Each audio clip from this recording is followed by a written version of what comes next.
Good evening, everybody. I know many of you are still joining. I wanted to get started because I know Dr. Miller has a prior commitment later tonight. I want to introduce Dr. Alec Miller. He is licensed clinical psychologist, co-founder of clinical director of Cognitive Behavioral Consultants out of White Plains. We've worked with him for several years. The last three, they've helped us get our DBT program district-wide up and running. He's also the clinical professor of psychiatry and behavioral science at Montefiore Medical Center and Albert Einstein College of Medicine in the Bronx. Dr. Miller is an expert in the treatment of anxiety, mood disorders, stress management, and many other mental health issues that challenge people today. He's a friend of the Fairfield Public Schools. He has presented to our administrators and to our parents and staff in the past. We welcome him. If you have any questions, please put them in the text box. Mike DiStefano will be monitoring them, and at the end, we will have time for a few questions. And just we're also being recorded tonight, and we will all be muted so we can have an uninterrupted presentation. I think you're all going to be excited with Dr. Miller. I know I love listening to him every time I see him, so welcome. Thank you, Rob, for the warm introduction. It's a pleasure to be back with you and Mike and other folks from your district, and certainly all the parents this evening. Thank you for the invitation. It's a privilege to be talking with you all during this pandemic and all the challenges that we all face. And as a fellow parent, I want to say that I am trying to practice what I'm about to preach to you in terms of trying to find my own calmness in the chaos and managing my own emotions in the face of this unprecedented time. So tonight I'm hoping to give you some tips. And as Rob said, if the chat function on the bottom of your Zoom, you can certainly send some questions, and Mike and Rob will check those as we go. So without further ado, let me just I think we're all on the same page here, but I think many of you may not realize that over half of Americans say that the pandemic has had a serious impact on their mental health. And about a third of us are sleeping less because of coronavirus-related anxiety. It's not just obviously health anxiety. There's anxiety economically. There's anxiety and stress about just school and academics and just so many things in our culture right now. And as people are self-quarantining, the good news is that there is more remote therapeutic services that have been activated. So that's a good sign. And let's be clear, we as adults and significant anxiety as well. So yeah, we're going to see if we can keep ourselves. Thank you so much for keeping yourselves muted just for this point, and then I'll certainly want to have some discussion as we go. Our new normal. I mean, this is it. You see the grandparent in the window meeting his grandson for the first time, not able to hug and kiss, and we have this withdrawal from touch, and the social distancing is really affecting us in so many ways. I know you're all familiar with this, and certainly these numbers are real numbers in the sense that we've all had people, I'm sure, family or friends or associates, colleagues who've been sick, and some, unfortunately, who have already lost their lives. But I'm happy to say that there are definitely many people who have recovered. And those are only statistics from hospitals. We know a lot of people, I know a lot of people personally who've been sick and worked themselves through it without ever being considered a statistic and recovered. So that's the good news. But what we're here to talk about tonight really is reminding ourselves that what makes us all effective parents hasn't changed. That part of things, right? You love your children, you provide for them, you have a roof over their head, you provide food, education, their material needs, you support them, you have compassion for them. But what's also clear is that you and I are more effective parents when we can manage our own emotions effectively. So let's start with the fact that we all have them. We all have emotions, and let's be also honest with ourselves that sometimes those emotions get the best of us. In this time in particular, when we're kind of self-quarantined and being kind of in our own homes with our kids and with other our partners and significant others, it makes it harder to be an effective parent. It is so challenging to try to work from home, to help the kids with their school from home, to eat at home, to really not have the breaks that we're accustomed to, and all the other ancillary stresses that we're aware of. So I got to say, it takes a lot of courage for you and I to look into the mirror and to honor the fact that we have vulnerabilities right now, and we are going to be more emotional. One of the biggest emotions many of us as adults and some kids are feeling is fear. And fear sometimes can even lead to panic attacks. And, not consistently, but sometimes higher emotional arousal. The first thing we can try to do to deal with that, and believe it or not, it sounds so simple, is just naming it. I am feeling afraid. I am feeling fearful. And the best thing you can do after that is to start to validate yourself, excuse me, that some of this anxiety makes sense and is adaptive in the face of this pandemic. If we didn't have fear, we wouldn't be following the physical and social distancing recommendations. We wouldn't be washing our hands the way we are. So it actually is functional to both allow to feel some of our feelings and allow some of that anxiety. It makes sense to some extent, to a certain extent, which we'll talk about. But what are some of the ways to manage it physically and behaviorally? Some of you may know this, but there's something called paced breathing. So when you're feeling anxious and you're feeling a higher arousal, one of the things you can do is paced breathing, so that you, within an inhalation of about 4 or 5 seconds, and then a longer exhalation for 6 or 7 or 8. And if you can do that inhalation, exhalation in a slower way with a slower exhalation, that can bring down your autonomic arousal. So if you're prone to anxiety and you feel it in your body, where you kind of have subtle hyperventilation or feeling your arousal going throughout your body, breathing in for a count of 4 or 5, and blow out almost like you're blowing through a straw, 6, 7, or 8. Breathe in again and breathe out. Paced breathing is an incredibly effective, quick way to bring down arousal. Another thing that I tell folks to try is called progressive muscle relaxation. And you can Google this and find 10-minute things on YouTube where you learn how to tense and detense certain muscle groups at one time. So, for example, you might tense your fists and your arms and hold them tight for 10 seconds. Hold them tight. And then after 10 seconds, slowly release. And many of us are feeling so much body tension these days that if you work your way from head to shoulders and neck and back and legs and feet, this could take 10 or 15 minutes. You can look for and seek out a good progressive muscle relaxation tape or recording. That might really help reduce some of the body tension you're feeling. But many of us are anxious because we are inundated with so much information that in fact is scaring us. And if you continually watch it and take in that information, it will maintain the high level of anxiety. So one of the things we talk about is stimulus control. How do you reduce the dosage of information and anxiety-related information from the media from multiple hours a day? And many of us have had TVs or on in the background while we're doing other things with graphs constantly flashing between our eyes. How do we bring our dosage down? And I would say try to keep your news media information down to 1 hour a day, since the coverage is continuous, and a lot of it is, by the way, fairly repetitive.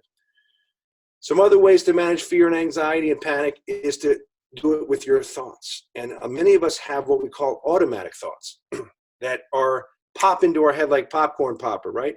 Everyone's going to get sick and die. This thing is going to last forever.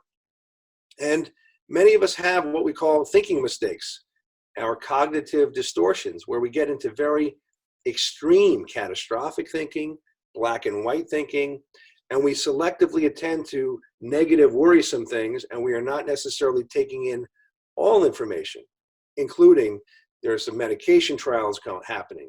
There's hopefully some vaccines that are in the works.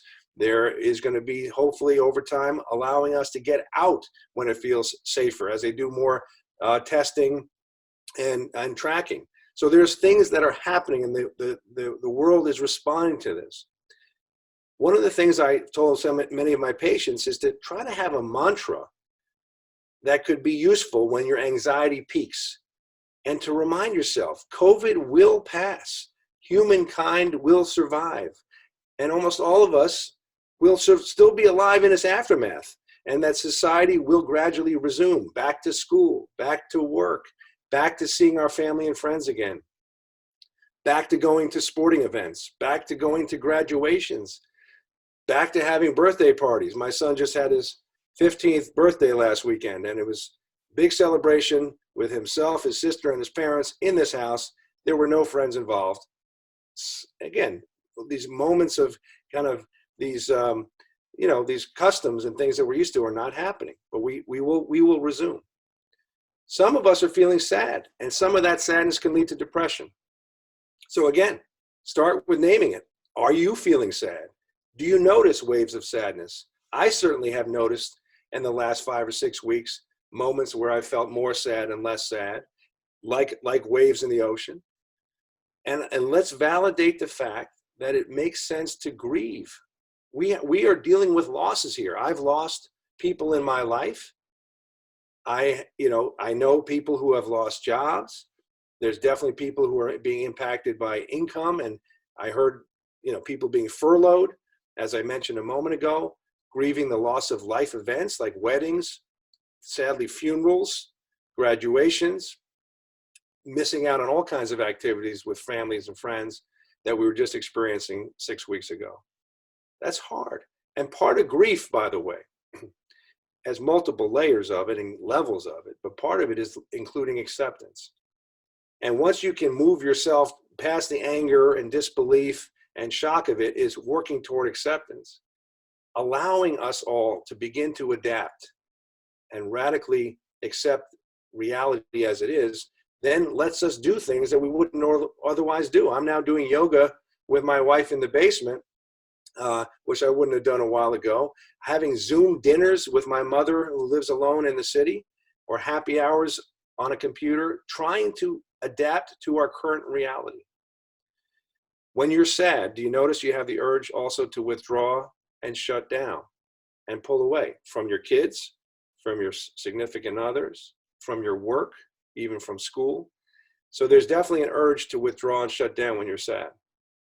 And one of the things we teach our clients is this idea of opposite action. The opposite action to withdraw is to face it, to get up, to get behaviorally activated, to find new ways in meaningfully engaging with other people, doing activities maybe in modified ways. My son, who plays a lot of sports, is in the backyard with his soccer ball working on, some footwork. He'd rather be on the field with his teammates, right? These kinds of things. Now, guys, one of the things that I really want to work on is this feelings of hopelessness that sometimes can lead to feelings of helplessness. And have you had the thought, or I can't do anything now, so why bother? Kind of throwing up your hands, understandably feeling there's some sense of futility. What can I do as I'm still locked up at home? But I do think it's important for you to think about ways that you can do something, however small, to contribute and feel empowered. And they're big and small things, right? From maybe I can reduce exposure by going shopping just once a week. Maybe you're used to going out and about in the supermarket, in the post office, but I'm going to go out, only leave the house once a week for right now. And you know what? I'm going to try to, even though I'm concerned, I'm going to support our local businesses and maybe buy some takeout and have them deliver or pick it up curbside. And you know what else I'm going to do? I'm going to clean out a portion of my attic that has been sitting there for years, that is accumulating junk. And maybe I can, not just junk, other things too, that I can donate, food or clothes or even blood if you can. And soon you might be able to donate blood if you've been infected and have a certain period of time where you're no longer, where you're past a certain amount of days. I'm not, don't quote me on this. It's at least several weeks, but you can then possibly save lives with having the antibodies that can be then given to 4 other patients. You might want to sew a mask for yourself, family members, maybe donate them to first responders in your community. And definitely you want to support family members and friends who need you. I mean, you know, they need you, you need them, but think about it. I have an elderly mother who lives in the city by herself, who's so used to seeing family and friends and cannot spend any time with them. I used to call her once a week, twice a week, and now I'm trying to FaceTime her every other day, have my kids reach out to her. I have some friends who have some mental health challenges of depression or bipolar disorder, and they're more at risk. I'm definitely checking in on them as friends. I'm making sure they're connecting with their treatment providers. Because one of the things that happens, as you probably have experienced yourself, is the sense of loneliness, and social isolation for many people can worsen both their mental and physical health. So I want to reiterate how important it is, even though if you're not in the mood to do it. If you're feeling sad and you're feeling down and you're feeling lonely, you may want to withdraw, but you have to fight through that and seek out your social supports, family members, not only in your house, but outside of your home, friends. I really want to encourage people to reach out to therapists, religious leaders, and that could be by the old-fashioned phone, but it could be FaceTime and Zoom. But I want to put a point in here that I don't want people to over-rely on social media, as that has definitely been shown to increase anxiety and depression. I was talking to a young adult client of mine the other night who was feeling upset because she's having a tough time with her husband in their home because she goes on social media and sees these other young couples having a great time, multiple couples online playing various games and having happy hours, and she's not feeling it. They say they're all seemingly happy and unfazed by this, and why am I affected? This is so true for teenagers as well, right? Where they see the FOMO and feel of missing out of whatever's happening, or that these people seem to be fine. So I just don't want you to over rely on it or have your kids over rely on it. There's so much happening with this medium of Zoom. I was just talking with Rob before that there's Zoom school, Zoom work meetings, Zoom cocktail parties, Zoom yoga classes, and of course, Zoom therapy. And I want to validate the fact that Zoom exhaustion is real. And there is this experience of disconnected connection. And I really love this quote from a professor from Italy. He says, it's easier being in each other's presence or in each other's absence than in the constant presence of each other's absence. Profound way to look at it. And the more concrete way to look at it, I think even us right now can relate. We are with several people online at the same time. We're simultaneously processing visual cues from all of those other people in a way we've never had to do when we've been in a conference table or a dinner table, kind of, right? You're scanning these little windows, and it's just, and staring at PowerPoint slides this way for much of the day is tough.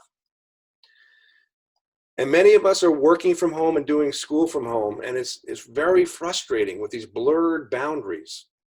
And how do you manage your personal family time with work demands? And I want to say it's important to try to balance this notion in your own mind that you are doing the best you can in this moment as an adult. But by the way, so are your kids and your partners on the one hand, and we can all do better. And if we can adopt what I call a dialectical stance, there are multiple truths. We're doing the best we can, guys, and I have no doubt there's room for improvement too, myself included. One of the things I've told all my clients is to start with a schedule, to build some structure, to build some routine, and try to control what you can. So that might be really your work and family time. I'm here with you right now. This is my work time. And after this at 7 o'clock, I have to go upstairs for dinner. And then I have one more call after that. But I know my schedule, and I'm going to be up at a certain time tomorrow morning at 6:45, and I'm going to be working out on my treadmill at that time. That is my Monday through Friday schedule. Okay. And I'm going to try to have meals at protected times, because otherwise eating and time with your kids and time with work all get blurry. And is it work time? Is it family time? I can't tell the difference. The kids can't tell the difference. And they need you to have some structure so they know when they can see you. Now, are they all excited and jumping for joy when you come out of your office or your dining room from your workstation and kind of talk with them? Not necessarily, but there's something to be said for you having full presence, mindfully engaging in how are they doing, how is their day, and checking in with them. Because otherwise you could just be two ships passing in the night, and that's not good for anyone. And I'm going to come back to scheduling time with pleasurable activities, scheduling time for sleep. I'm going to come back to that. But while I'm on this structuring your workspace, I really do think the best thing you could do is, if you have a computer, try to use a larger monitor, try to use some anti-glare screen, try to lower your brightness and color contrast, which I've done, have a little bit more of a yellowness to the screen so it's less glare and easier on the eyes. I try to work on I'm actually standing right now, as you may be able to tell in the picture, and I've stacked up Scrabble, Battleship, and categories on top of my desk so that I'm not seated all day.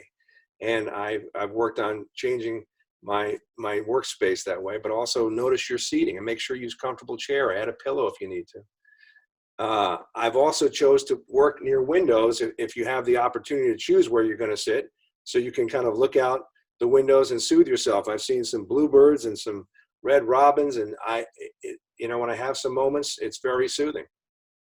And definitely have to take breaks. Guys, have you noticed? It's very easy to go back to back after Zoom call. You need to figure out taking some breaks. Walk, if you have the opportunity to go walk out the front or back of your apartment or your house and get some fresh air. And certainly, like I said, create some physical boundaries from your workspace. And lastly, you may have to be assertive with your work colleagues or your family members. I've had to do this with one of my colleagues at work and say, I just can't talk to you until this time. I'm exercising right now, or I have my dinner break, and that's my only break, so I can't speak to you then. And really assert yourself. But some of the other things I want to have you to think about with your kids is how to validate them. And what is validation? Validation is communicating to another person that you understand his feelings, thoughts, or actions, or her feelings, thoughts, or actions. They make sense and are understandable in a particular situation. Like right now, this is, 6 o'clock, 6:30 at the, on a Thursday evening. It's the end of a week. The weather's been dreary, and you guys are staring at the screen, listening to me, and I appreciate that. But I know that's not easy to kind of devote some time to this when this may be dinner hour or maybe time that your kids are waiting to talk with you or spend time with you. It's hard. And you've made this choice, which I appreciate, but I just want to honor the fact that it's not easy to kind of do this and stare at the screen at this hour of night. I want to be clear, though, that validation doesn't mean that you agree. And I'm going to give you an example of this. But I'm about to tell you, though, that validation as a skill is one of the most effective ways to help regulate another person's emotions. Because if you don't validate, you might invalidate them. And have them feel like you don't understand. And when you don't feel understood, your emotional arousal will go up, and they're either more likely to get angry and attack or withdraw and shut down. So here's some examples of how you might validate your kids and things that I thought about even with my own kids and my own clients. So here's an example. Tom, let's take this teenager named Tom. I get it. Everyone's going stir crazy and irritable from this quarantine. And I can imagine why it's so frustrating for you that you can't see your girlfriend who lives on Long Island, who's, who you want to visit. It makes total sense that you're frustrated, right? So normalizing the feeling without approving or normalizing any problematic behavior. So I just talked to a young man who's a college student last night who's so frustrated with his parents because they're not granting him permission to go visit his girlfriend on Long Island. And it's hard for him, but they haven't been able to quite validate this first part of it yet, that it makes sense. He's so, head over heels in love with her. He wants to spend time with her. Everyone's going stir crazy. And I can't let you go visit her given social distancing right now, right? So you can validate the emotion without agreeing with any problematic behavior, if that makes sense. All right, Jessica, I know how upsetting it is for you not to be able to spend time with your friends for such a long time. Here's another one. Danny, it makes sense that you don't feel like getting up at a specific time, given that your first class isn't until 12:30 in the afternoon. And I think it's still important that you wake up, have breakfast by 10, so you're not staying up all night, playing Fortnite with your friends, by the way, and then sleeping the day away. So again, I'm acknowledging why it makes sense he doesn't want to go to bed early, since his class is until 12. And I'm not agreeing, and I'm asking him to still go to bed at a reasonable time and get up at a reasonable time, because I think that's in his best interest, right? I'm not going to allow him to stay up that way. So I hope that validation point makes sense, and we can talk about that. That's one, sounds easy as I say it, but when you actually put it into practice and validate your kids, and by the way, validate yourself, it's hard being a parent during these times, because we're managing our own emotions and trying to attend to theirs as well. It's hard. A couple of other things I want to say, though, in terms of how to cope, in terms of putting what I call DBT, or dialectical behavior therapy skills, into action. And these are life skills we all use. I use them myself with my family. We teach them at Fairfield and other districts for students to learn. This idea of mindfulness, many of you are familiar with. And I don't mean from a meditation standpoint, although that's fine. Mindfulness in DBT is, can I notice and observe and describe my experiences internally without judgment and trying to be effective? So what does that mean? I'm noticing, let's say earlier in the day, I was back to back with meetings and I was feeling a little tense. And then I came upstairs and my kids were kind of, having a few words with each other. And it would have been very easy if I didn't pay attention to kind of just say, guys, be quiet, and be impatient with them. But I could observe my frustration, my irritation, and I had noticed the urge to say something that would have been helpful. So I said, hey guys, and I just said hello. They hadn't seen me for a couple hours all day. They kind of stopped whatever they were doing. They stopped yelling, whatever, or bickering. And that was it. Was that a powerful intervention? No, but it wasn't. It would have been helpful for me to yell at them or raise my voice. My point is I was aware of my impatience and I didn't act on it. And for you, the more you can notice your own irritation, frustration, before you say something you'll regret later, and say, is this an effective thing for me to say or do now, or is it better to leave it for later or not at all? You can ask yourself, what's effective? 2, mindfulness helps me with compassion and self-compassion. I know my kids are doing the best they can. They've been cooped up. They're dying to see their friends. They're trying to learn online in their school and try to have some structure that I'm trying to provide for them.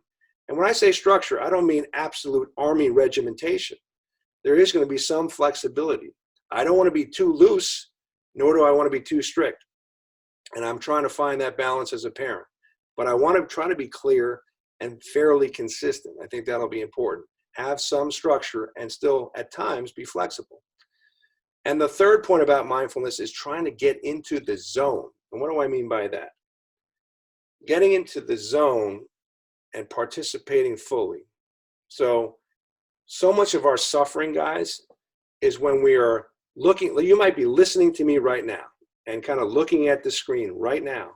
But if your mind drifts back to the news you heard earlier, or that one of your family or friends is sick, right? You're going to feel sad or worried.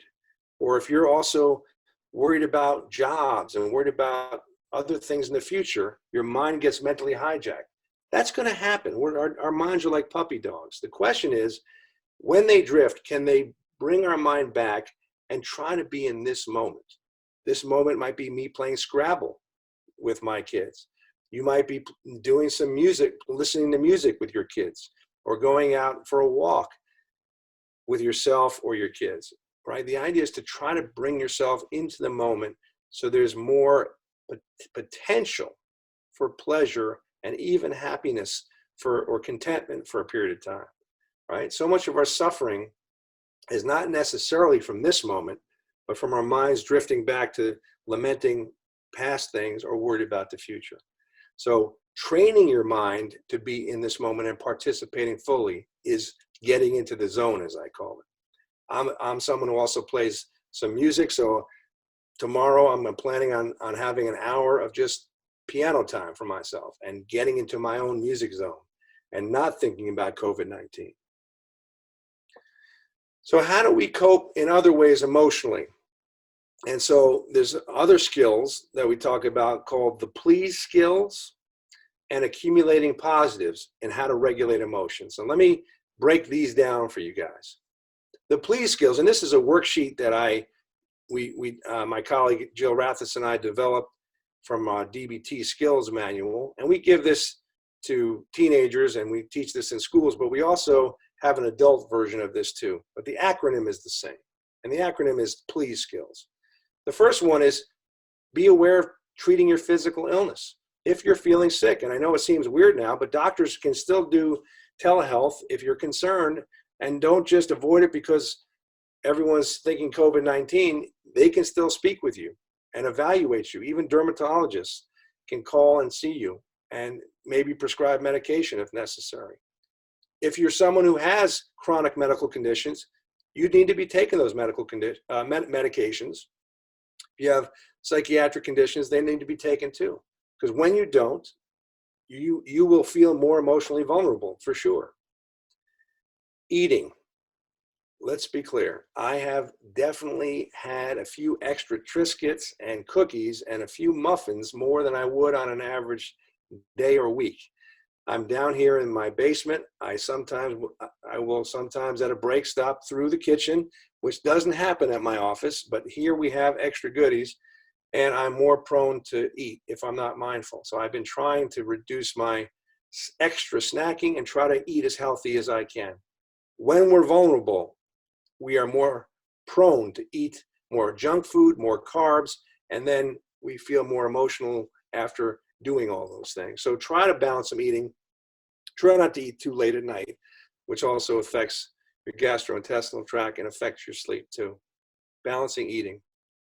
Now, the other thing that I've noticed is some people are not avoiding mood-altering drugs, which definitely makes you more vulnerable. Marijuana, alcohol, other things can definitely affect your mood. And I'm going to make a comment about that in a moment.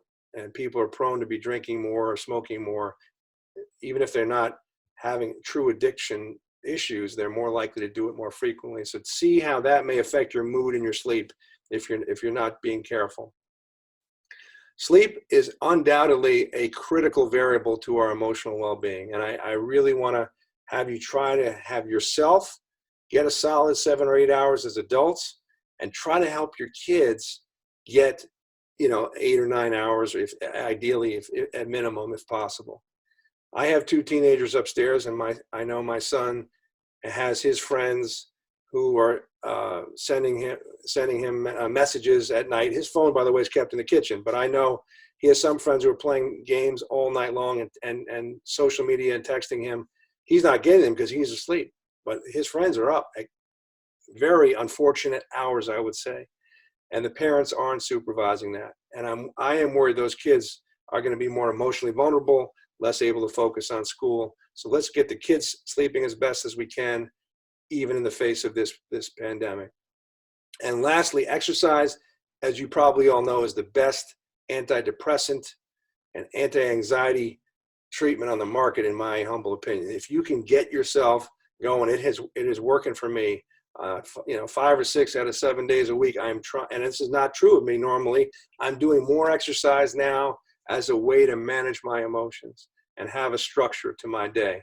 So again, it doesn't have to be, Olympic training. This can be a half hour, 40-minute vigorous walk, run in the community on the treadmill, anything else, yoga.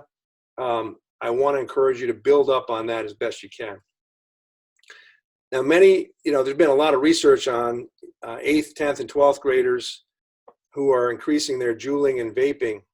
And I work with teens and young adults and adults. And I have several patients of mine who, thanks to this quarantine, they decided this is a good time to stop smoking everything. And you as adults may also be faced with this dilemma, whether this is a good time or a bad time, but maybe this is a time.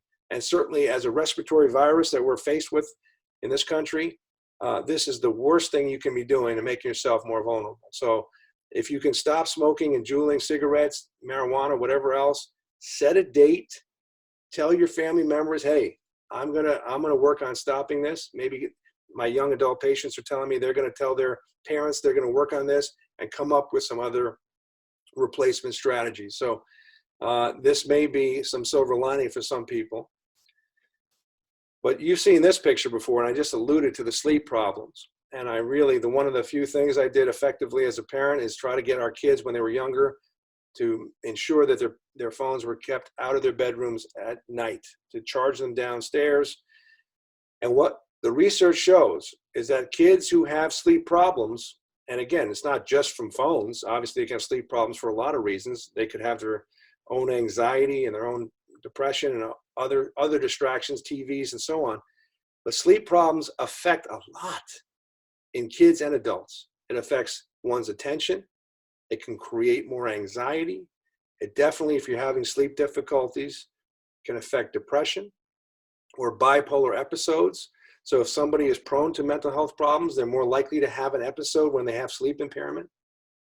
It can, and I'm referencing a study that my colleagues and I did at Montefiore years ago that we published 4 years ago, that teenagers who had trouble falling asleep, staying asleep, or waking up early had higher incidence of suicidal thoughts and self-harm behavior. So I'm here to say to you, this is no little thing to poo-poo. And it's not to say every kid who gets a 1 or 2 nights sleep is going to be at risk. All I'm saying is patterns of insomnia and patterns of sleep impairment can create greater difficulties. And I want you to be keeping that in mind for yourselves and for your kids. Now, the other thing that is incredibly powerful research is that when we find people who have more pleasurable activities going on daily, have more positive mood going on daily. Those of us who have fewer pleasurable activities in one's day also have lower mood. It sounds obvious, but the research really bears that out, the correlation. More pleasurable activities, greater mood.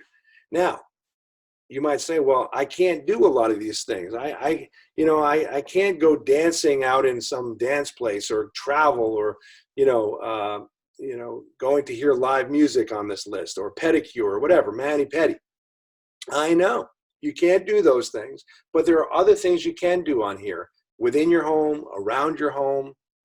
And I really think that you almost, like I said to you earlier, I scheduled an hour for music for myself. I told my wife yesterday, Friday, I'm doing some music time, and I'm probably do some on the weekend too. I already told you, I built in my exercise time. I know tomorrow, this weekend happens to be my birthday. I'm taking my family, and we're going to order in from this pizza place, and then, go for a walk as a family activity. So what I'm trying to tell you is I am planning, as the week goes on, activities for myself on a daily basis, and parent-teen shared pleasant activities. In other words, prescribe and schedule. Hey, this Saturday we're playing Scrabble. Oh, I don't want to play Scrabble, Dad. Don't make us play Scrabble. You're going to hear the, irritation from certainly the older kids. That's okay. I know it's not your favorite first choice, but please, we're going to do this as a family activity. So try to build some of those things that you want to do with them, and say, hey, that's my call. What activity do you want to do this weekend? I'm all in, and have them choose something. But try to don't just brainstorm ideas and leave it at that. What time can we do that on Sunday? Really be a little bit more proactive so it has a greater chance of happening. I worry these great ideas will evaporate if you don't actually make sure to protect some time for it. And all parties have to be included in that. Now, I want to make a point about trying not to ignore clinical mental illness. And there was an article that just came out in the New York Times, I guess, about a week and a half ago. And this Dr. Andrew Solomon at Columbia Presbyterian said the pandemic has 4 possible outcomes from a mental health perspective. And we as parents and as educators and as healthcare providers need to keep this in mind as we're in a new experience that none of us have ever been exposed to. So this is all important to keep in mind. Number one, there's a subgroup of people who are emotionally stable, who are just going to take this in stride, believe it or not. I haven't met those people, but I would love to meet those people someday. Okay, so that's group number one. Group number 2 are the worried well people who are generally emotionally, reasonably high functioning emotionally, but still need a little support, For example, myself, my mother, there's people who we get anxious, we get stressed, and they need a little extra leaning in. There are some people who have no prior mental disorders, but then get catapulted into them. So there are going to be some people during this pandemic who've never had major depression, who's never had generalized anxiety disorder, who will now, unfortunately, develop psychiatric mental health symptoms and will probably need treatment. Okay, so that's a subgroup. And fourth are those who have previously suffered from a mental disorder. They may have a history of anxiety, depression, other ADHD, other things, but now on top of it, they may have superimposed another mental health problem called double depression, right? So you have a pre-existing depression, and then this pandemic can add other symptomatology and double depression, if you will. And the reason I'm saying this is not to scare you, but I think there's a tendency to poo-poo and minimize anything that sounds a little bit anxious or depressed as, well, of course, who wouldn't be? And then there's a minimization and we don't really evaluate it. And there may be some who for several weeks, if we talk about depression, whose mood is depressed or irritable, not sleeping well, feeling more hopeless, not eating normally, et cetera, those are the folks that may need to have more of a consultation and not just assume it's all part of just everyone's feeling COVID the same way. So my point here is to be mindful of the mental health concerns that persist beyond a few weeks. Let's talk about gratitude, okay? Because in the face of all this heavy stuff I'm talking about tonight and the strategies that I've already gone through, one of the most amazingly well-researched strategies is called gratitude. It increases one's happiness and also reduces one's depression if you can experience gratitude. So I ask you for a moment right now, and you can unmute yourself for a second. I'm curious from the parents here in Fairfield, are there things that you feel grateful for even during this pandemic? Anything that you feel are silver linings, or you're kind of making some lemonade out of the lemons. So I can't see everyone. So if you can just speak up and say if anybody wants to share an example of something you feel grateful for.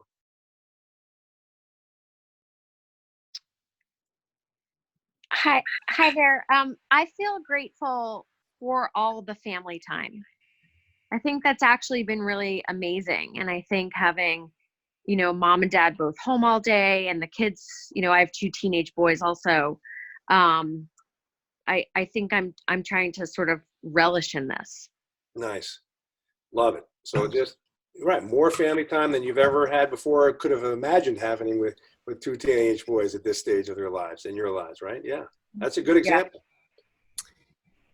Hi, I'm also feeling grateful. I have a son with special needs, and he's in a full-time preschool program. So it's been really interesting to try to be the teacher, try being the key word, but just really grateful for the services that he does have with the school. And it's been awesome to kind of be in that role of trying to support him in addition to my other two kids in their education. Fabulous. Awesome. Love that example. And I will just piggyback on that his team, my teenage son, has been getting the utmost support, and it's not perfect and no one expects it to be, but I'm grateful for the 100,000% that they're giving him. Beautiful to hear. Thank you for sharing that, Bonnie. Anyone else want to share?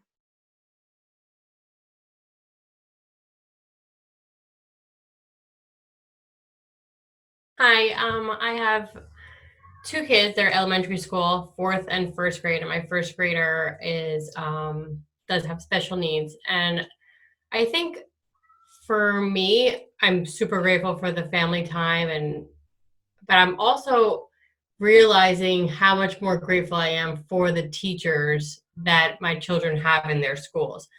They really have gone above and beyond during this time, and just seeing what they do in the school in a different way, because now I'm home doing some of it with him.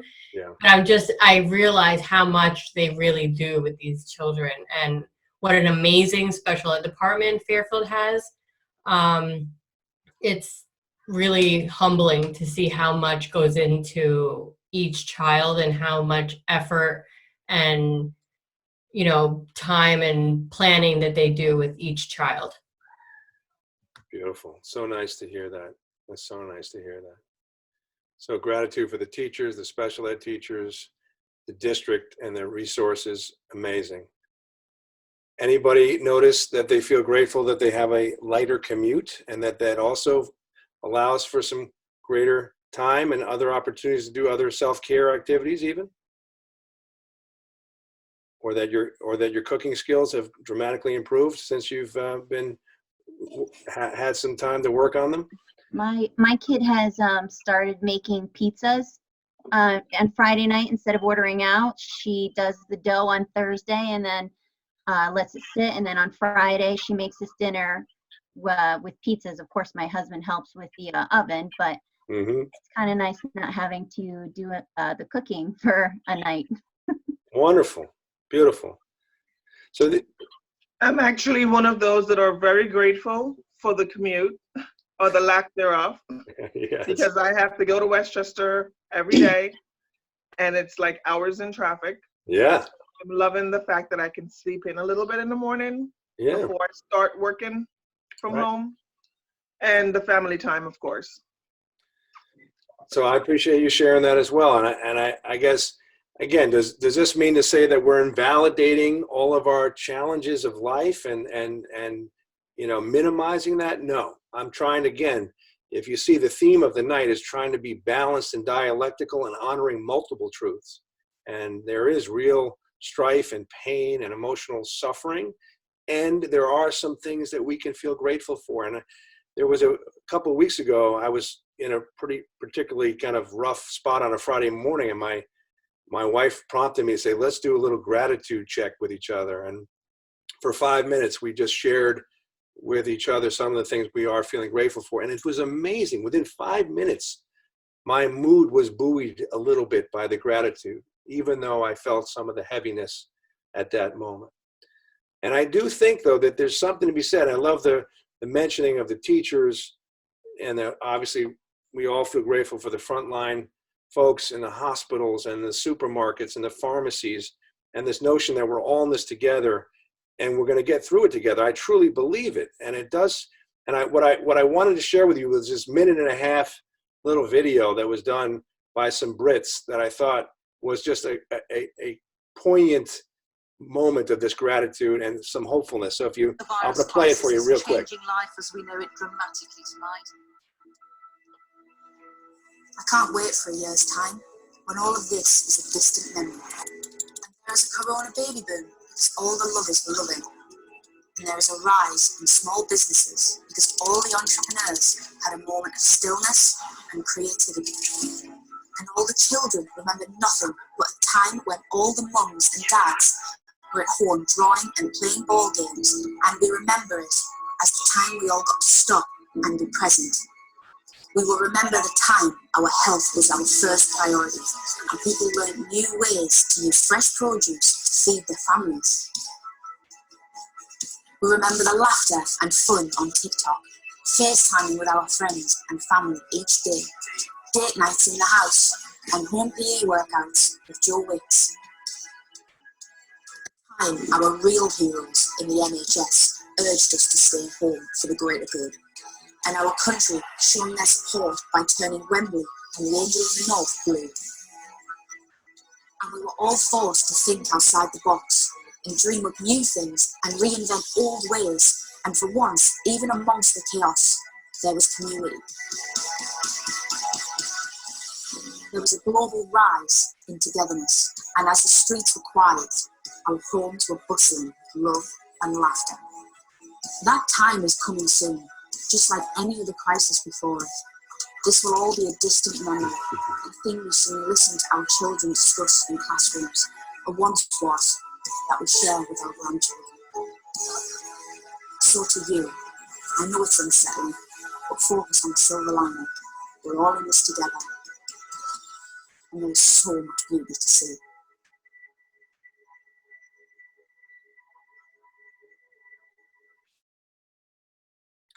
So I wanted to kind of wrap up on this more upbeat, hopeful note, and thank you for your coming tonight. I want to take some questions, but I also want to give you some resources, just so you have them in case you need them. The abct.org is the Association for Behavior and Cognitive Therapy. They have resources there.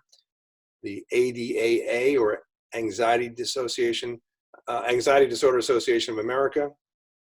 There's also a National Suicide Prevention Lifeline, just so you have that. If you need it, 1-800-273-8255.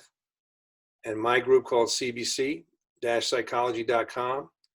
And again, if you need more resources, there's a phone number in case you need it. We're 914-385-1150. So I want to be able to take some questions. And Mike, were you able to? Sure. Thank you so much, Alec.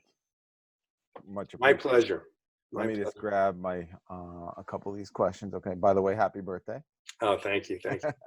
So one question, we have 4 questions. What behavior can we look for in family members that may show that they're experiencing symptoms of mental illness? It's a great question. And I think, there's so many different sorts of things people can suffer from, right? If they have attention deficit disorder with hyperactivity, that's one set of behaviors and symptoms, which would be different than a kind of a major depressive episode, which is different from anxiety. So it's hard to say which symptoms, but certainly if, as a general rule of thumb, if you see that they are acting and behaving differently for several weeks at a time, and if you notice appetite changes, sleep changes, mood changes, and there's also some impairment in functioning, like they're not able to do their work, they don't want to do their work, they're getting more angry or agitated, as a general rule of thumb, as a parent, you would kind of know, hey, this is not just a rough day, which we've all had, or a rough day or two, but for a couple of weeks where you see more consistent, changes, that's kind of a warning sign. It doesn't mean they have a mental illness, but those are kind of maybe cause for concern and worthy of further assessment. Alec, we have another question regarding, we have a frontline worker who's spending a lot of time out of the home as a nurse, and as a result, the children, her child in the house, is losing that sense of responsibility because there's a lot of time spent in bed, and not eating, showering. Normally, the parent would use some kind of, you're grounded if you don't get your homework done, but they feel like that's wrong during a pandemic. So, any ideas on how to help maintain a schedule or structure for that? Well, yeah. So no, these are like legitimately challenging situations, and I think first and foremost for the parent, I want to say how amazingly challenging that is, and I'm so grateful for their work. but I think I would certainly, as a parent, want to validate the kid and say, hey, this is weird time, not having school, not having built-in structure. So I love you. I'm worried about you kind of slipping back and struggling and feeling more withdrawn and not eating and sleeping properly. So let's figure out together, collaboratively, what can we do to have you have some structure, but also some fun and some pleasure. And what can we do together that'll be fun? Oh, I don't feel like doing that. I don't want to do that, mom or dad. I understand that. And that's part of what my concern is. I want you to try to fight through that. And if you can, then we build in some rewards. So not only focusing on consequences and grounding them and taking away their phone, if you will, but what are some possible rewards? I don't know, if they can get themselves on a schedule for a full week, they get some nominal thing from Amazon that they've wanted that's reasonable. Like, you can build in some positive reinforcement, is what I'm saying, and not just have it focus on negative consequences. But start with validating the valid. It's so tough to have the parent away and no one supervising them and not consistent structure. Thank you, Alec. Alec, another question is in terms of mental health services at this time, especially for families who are seeking new services. Do you have any insights into what people can do to seek mental health support during this time? Yep. All my colleagues in other places and our own practice are doing telehealth, and we are having new sessions with clients in this remote kind of way, individually, family.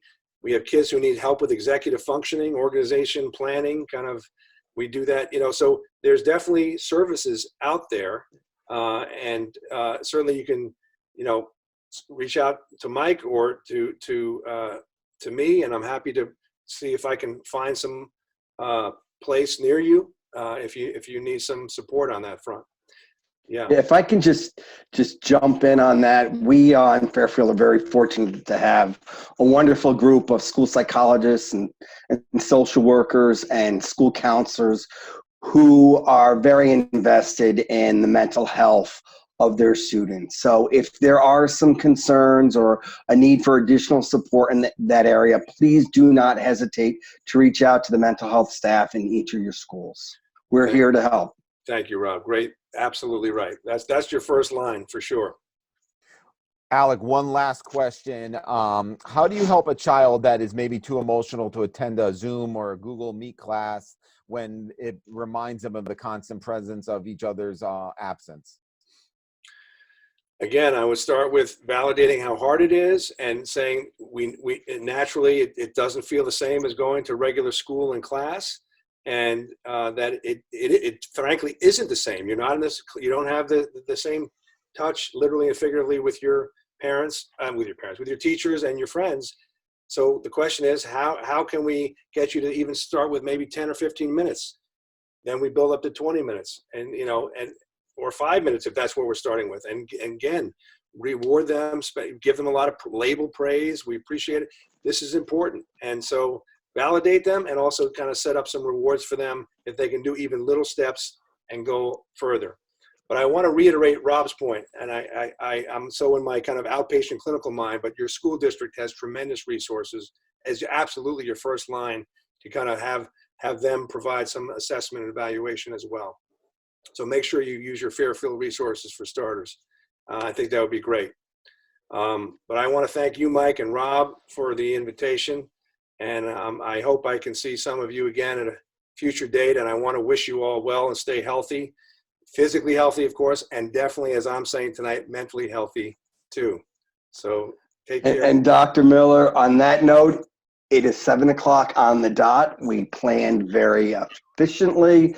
Your time with us is always valued. We look forward to seeing you again. And to our families, we are very grateful for the opportunity to work with all of you. We realize how difficult this is. And one of the things I'm grateful and my colleagues are grateful is we've had the opportunity to connect to so many families to try to work through challenges together that we're facing at this time. So thank you all and have a great night. And Alec, thank you again. Thank you very much. Thank you. Thank you. Happy birthday.